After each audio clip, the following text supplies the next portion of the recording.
അപ്പം അങ്ങനെ ജനമേജയൻ്റെ സർപ്പസത്രത്തിൽ അത് മുടക്കാൻ ചെന്ന ആസ്തികൻ, മുടക്കാൻ ചെന്നതാണ് ജനമേജയൻ അറിയില്ല. അദ്ദേഹം പുറത്ത് നിൽക്കുക, കർശന സെക്യൂരിറ്റി, അകത്തേക്ക് വിടില്ല.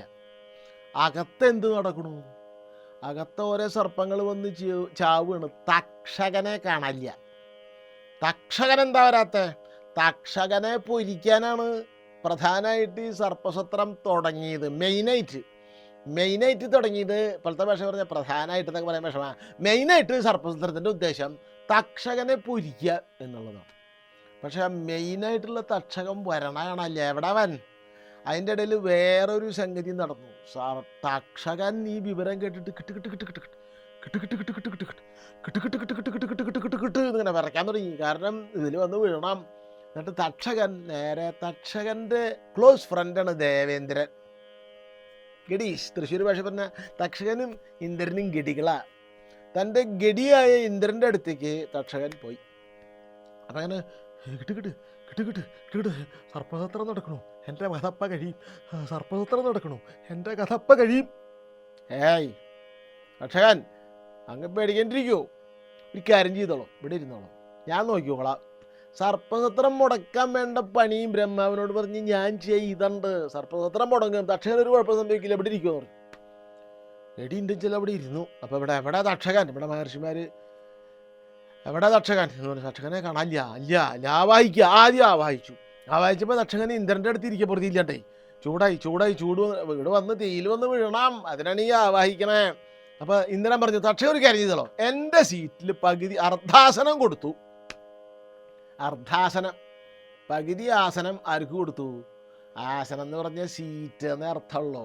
അതെ, നിയമസഭാ സീറ്റ് വിഭജനം എന്ന് പറഞ്ഞാൽ നിയമസഭാ ആസന വിഭജനം, ലോകസഭാ സീറ്റ് വിഭജനം, ലോകസഭാ ആസന വിഭജനം, രാജ്യസഭാ സീറ്റ് വിഭജനം, രാജ്യസഭാ ആസന വിഭജനം. സീറ്റ് എന്ന് പറഞ്ഞാൽ ആസനം എന്നർത്ഥം, ആസനം എന്ന് പറഞ്ഞാൽ സീറ്റ് എന്നർത്ഥം. അതിനർത്ഥമുള്ള ആസനസ്ഥനാവൂ എന്നല്ലേ പ്രയോഗം. ഇരിക്കൂ എന്നുള്ളതിന് സംസ്കൃതം എന്താ? ആസനസ്ഥനാവൂ. ആസന സൽക്കാരം ചെയ്യാന്നൊരു പ്രയോഗമുണ്ട്. അതിഥികൾ വന്നപ്പോൾ ആസന സൽക്കാരം ചെയ്തു എന്ന് പറഞ്ഞാൽ ഇരിക്കാൻ പറഞ്ഞു, അത്ര അർത്ഥമുള്ളൂ. അപ്പോൾ അർദ്ധാസനം കൊടുത്തു എന്ന് പറഞ്ഞാൽ തൻ്റെ സിംഹാസനത്തിൻ്റെ പകുതി സ്ഥലം ദേവേന്ദ്രൻ തക്ഷകന് കൊടുത്തു. ഇവിടെ ഇരുന്നോളാം, എൻ്റെ സിംഹാസനത്തിൻ്റെ ഇരുന്നോളാം, എന്താ വരിക നോക്കാലോ. തക്ഷകൻ അവിടെ ഇനി ഇരിക്കുന്നുണ്ടെങ്കിലും പേടിയുണ്ട്. കുറച്ചൊരു ധൈര്യം വന്നു. ഇന്ദ്രൻ ഉണ്ടല്ലോ, എന്നാലും കുറച്ചൊരു മുമ്പത്തെ വേറ ഒന്ന് കുറഞ്ഞു. ഇങ്ങനെയായി. എവിടെ തക്ഷകൻ? മഹർഷിമാർ തക്ഷകനെ കാണാമല്ലോ. അപ്പോൾ ഒരു മഹർഷി പറഞ്ഞു, തക്ഷകനെ ഇന്ദ്രൻ്റെ സിംഹാസനത്തിൽ പകുതി ഇരിക്കുന്നുണ്ട്, അർദ്ധാസനം കൊടുത്തിരുത്തിയേക്ക ഇന്ദ്രൻ. ആഹാ, എന്നാൽ ഒരു കാര്യം ചെയ്യാം, എന്താ ആ ഇന്ദ്രനെയും കൂടി ഇങ്ങോട്ട് ആവാഹിക്കാം. ആഹാ, തക്ഷകനെ ഇന്ദ്രൻ അർദ്ധാസനം കൊടുത്ത് ഇരുത്തിക്കണല്ല, ആ ഇന്ദ്രനോടുകൂടി സിംഹാസനത്തോടുകൂടി തക്ഷകനെ ഇങ്ങോട്ട് ആവാഹിക്കുക. അതിന് വേണ്ട കർമ്മങ്ങളാ ചെയ്യാൻ പറഞ്ഞു. കർമ്മം ചെയ്തപ്പോൾ ഇന്ദ്രൻ്റെ സിംഹാസനം ഇരിക്കുന്ന സ്ഥലത്ത് നിന്ന് തന്നെ പൊന്തി.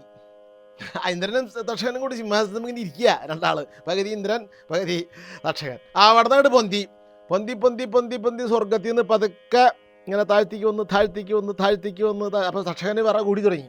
ഇന്ദ്രനും കുറേശ്ശെ പരിഭ്രമം ഇങ്ങനെ തുടങ്ങി.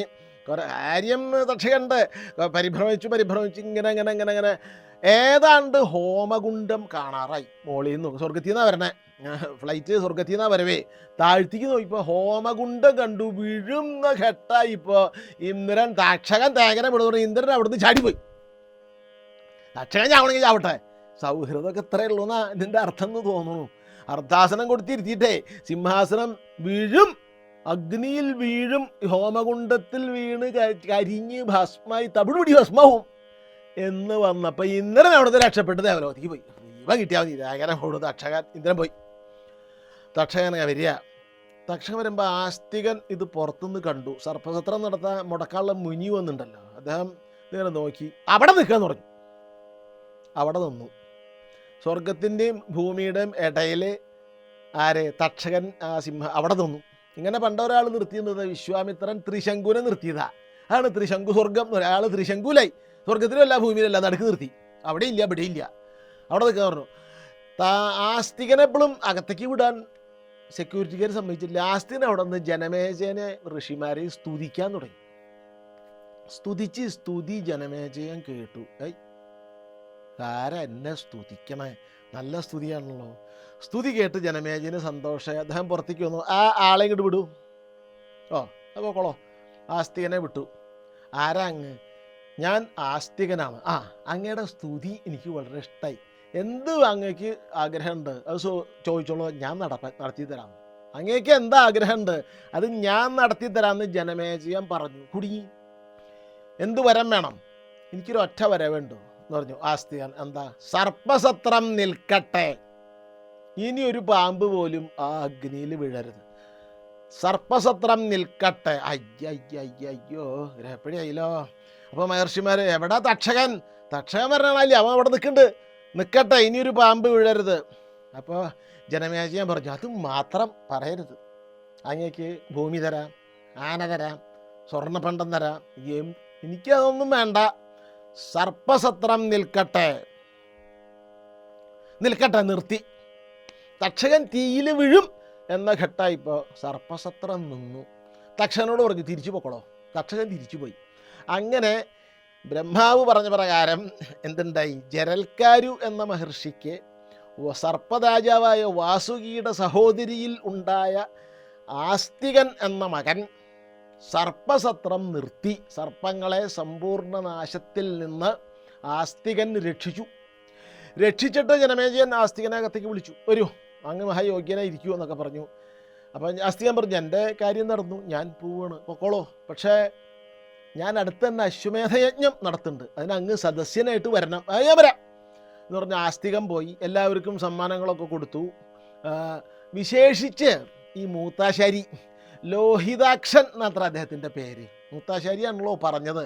ഒരു ബ്രാഹ്മണൻ മുഖാന്തരം, അതായത് യജ്ഞശാലയ്ക്ക് കുറ്റിയടിച്ച് സ്ഥലം വളർന്ന് തിരിക്കുമ്പോൾ ലക്ഷണം നോക്കിയിട്ട് മൂത്താശാരി പറഞ്ഞിട്ടുണ്ട് ലോഹിതാക്ഷൻ എന്തെന്ന്. ഒരു ബ്രാഹ്മണൻ മുഖാന്തരം സർപ്പസത്രം മുടങ്ങി. അപ്പോൾ ആ ലോഹിതാക്ഷൻ്റെ പ്രവചനം സത്യമായി. ആശാരിയുടെ ആ ശാസ്ത്രജ്ഞനാളെ സ്ഥപതി അദ്ദേഹത്തിന് ഇഷ്ടം പോലെ ധനം കൊടുത്തു, വസ്ത്രം കൊടുത്തു, എല്ലാ തരത്തിലുള്ള ദാനങ്ങളും കൊടുത്ത് എല്ലാവരെയും തൃപ്തിയാക്കി. അങ്ങനെ ജനമേജയൻ്റെ സർപ്പസത്രം അവിടെ വെച്ച് ആസ്തികൻ്റെ ഇടപെടൽ മൂലം അവസാനിച്ചു. ഈ കഥ കേട്ടതിന് ശേഷം എന്തുണ്ടായി? പിന്നെ ഒരു സംഗതി കൂടി ഉണ്ടായി അവിടെ വെച്ച്. അതെന്താ വെച്ചാൽ, ഈ സാസ്തികനാണല്ലോ സർപ്പങ്ങളെ രക്ഷിച്ചത്. ഈ കഥ ആസ്തികൻ സർപ്പസത്രം നിർത്തി സർപ്പങ്ങളെ രക്ഷിച്ച കഥ ആരെങ്കിലും വായിക്കുകയോ ചെയ്താൽ സർപ്പകോപം അവനുണ്ടാവില്ല. അത്ര അവനെ പാമ്പ് കടിക്കാൻ പാടില്ല എന്നാണ്. കടിക്കണ്ടല്ലോ എന്നുള്ളത് വേറെ വിഷയം. അങ്ങനെ ഒരു പാമ്പ് കടിച്ചാൽ ആ പാമ്പിൻ്റെ തല ശിംശഭാ വൃക്ഷത്തിൻ്റെ ഫലം പോലെ പൊട്ടിച്ചെന്നത്ര 100 അങ്ങനൊരു വരം ഇയാൾ ആസ്തികനെ കൊടുത്തിട്ടുണ്ട്. അപ്പോൾ അത് കഴിഞ്ഞു. സർപ്പസത്രത്തെ സംബന്ധിക്കുന്ന കഥ കഴിഞ്ഞു. ഇതിപ്പോൾ എവിടെ പറഞ്ഞേ? ഈ കഥ ആരോടെ എപ്പം എങ്ങനെ പറഞ്ഞു? നൈമിഷാരണ്യത്തിൽ ശൗനകൻ മുതലായ മുനിമാർ 12 വർഷം നീണ്ടു നിൽക്കുന്ന ഒരു സത്രം നടത്താൻ ആരംഭിക്കുകയും ആ സത്രത്തിലേക്ക് രോമഹർഷണൻ എന്ന സൂതൻ്റെ മകൻ ഉഗ്രശ്രവസ് കയറി ചെല്ലുകയും ഉഗ്രശ്രവസിനോട് മഹർഷിമാർ പറഞ്ഞതനുസരിച്ച് ഉഗ്രശ്രവസ് ജനമേജയൻ്റെ സർപ്പസത്രത്തിൽ വേദവ്യാസൻ ശിഷ്യന്മാരോടുകൂടി വന്ന് കയറി ആ വേദവ്യാസനോട് തൻ്റെ പൂർവികരുടെ കഥ പറയാൻ ജനമേജയൻ ആവശ്യപ്പെട്ടു. അപ്പോൾ വേദവ്യാസൻ തൻ്റെ ശിഷ്യനായ വൈശമ്പായനോട് ഈ കഥ പറയാൻ പറഞ്ഞിട്ട് വൈശമ്പായനം പറഞ്ഞ കഥ ഈ ലോമഹർഷൻ്റെ മകൻ ഉഗ്രശ്രവസ് കേട്ട് പഠിച്ച് അത് പറഞ്ഞ് അവിടെയാണ് ഈ പറയണ കഥ. ഉഗ്രശ്രവസ് കഥ സ്റ്റോപ്പ് ചെയ്തു. ഇനി എന്താ കേൾക്കണ്ടേ അങ്ങേക്ക് എന്ന് ചോദിച്ചു. ആരോട്? ശൗനകനോട്. ഉഗ്രശ്രവസേ, എന്തൊക്കെ കഥകൾ വ്യാസശിഷ്യൻ അവിടെ പറഞ്ഞു? എവിടെ? ജനമേജയൻ്റെ സർപ്പസത്രത്തിൽ. അപ്പോൾ സർപ്പസത്രം കഴിഞ്ഞിട്ട് കുറേ കാലം കഴിഞ്ഞിട്ടാണ് ഇത് നടക്കണ കഥ പറയണേ. അവിടെ പല കഥയും പറഞ്ഞു. കൂട്ടത്തിൽ മഹാഭാരതം. ഇതിപ്പോൾ നമ്മൾ മഹാഭാരതത്തിലേക്ക് കിടക്കണേ ഉള്ളൂ. ഇതുവരെ അതിന് മുമ്പത്തെ അതിൻ്റെ കർട്ടൻ റൈസറാണ്. എൻ്റെ ശിരശീല പൊക്കലായിട്ടുള്ളൂ.